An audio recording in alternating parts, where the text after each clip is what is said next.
छाके पगरी इहे छै मिता मिथिला नगरी।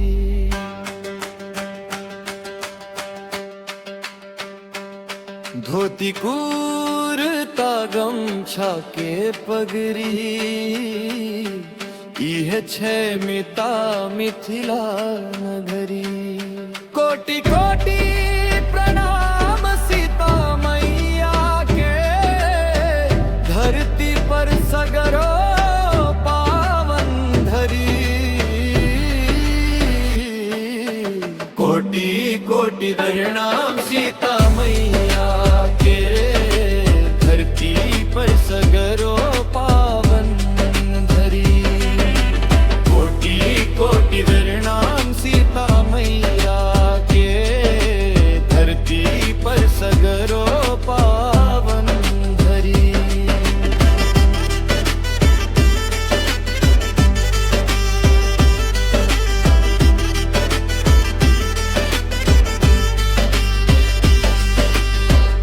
पावन बहे उन कोना कोना, धानक खेत आगामक मेला।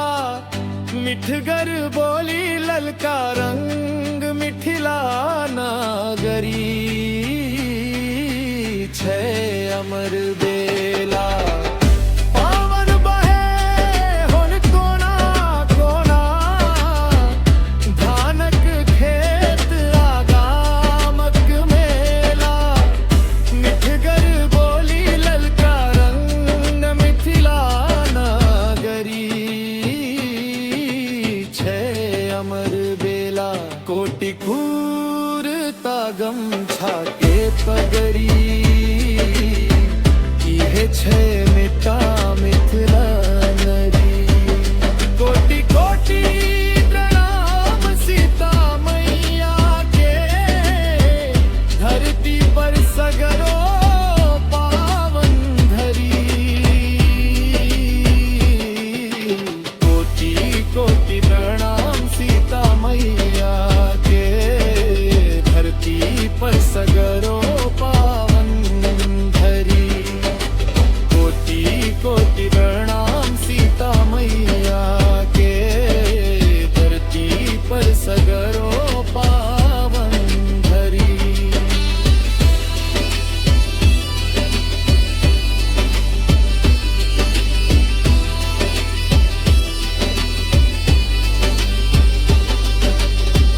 विद्या कला केर छी पग पग, संगीतक सुर हर कोना भरी। जनकपुरक गली में देखू सपना जकाँ जीवन रंग भरी। विद्या कला केर छी पग पग, संगीतक सुर हर कोहारी।